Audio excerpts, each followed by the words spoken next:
નવી થયેલી કોઈ આરંભી નથી.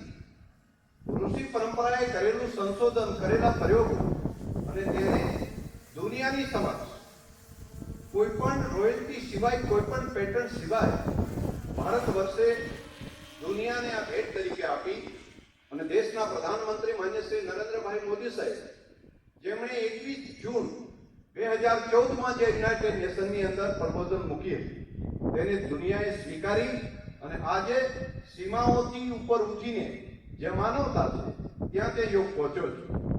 મારે આજના દિવસે ખૂબ હૃદયથી રાજીપો એ બાબતનો પણ કરવો જોઈએ કે રાજ્યના માન્ય મુખ્યમંત્રીશ્રીએ અહીંયા સીમાવર્તી ક્ષેત્રની અંદર આવીને ગુજરાતના પ્રજાજનો નિરોગી થાય, એ મનથી સુખી થાય, ચિત્તથી સુખી થાય અને બુદ્ધિનો વિકાસ કરી આત્માના સુખની પ્રાપ્તિ કરે ત્યાં સુધીની કલ્પના કરીને આજે સીમાવર્તી ક્ષેત્ર સુધી, આજે નડાબેટની બોર્ડર સુધી માન્ય મુખ્યમંત્રીશ્રીએ અહીંયા આવીને, આટલી વહેલી સવારે આવીને અહીંયા આગળ પહોંચી આ કાર્યક્રમની જે શરૂઆત કરી છે, કેટલી મોટી જર્ની કરીને અહીંયા આગળ શેખ અહીં પહોંચ્યા.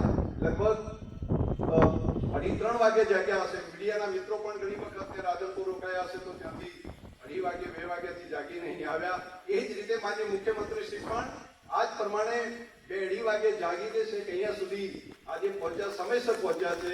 ત્યારે એમને પણ આપણે બધા આભાર માનીએ, ધન્યવાદ કરીએ અને તમામ નગરજનો જે અહીંયા આગળ જોડાયા છે, જે પ્રજાજનો જોડાયા એ તમામ પ્રજાજનોને પણ આજના દિવસે ખૂબ શુભકામનાઓ.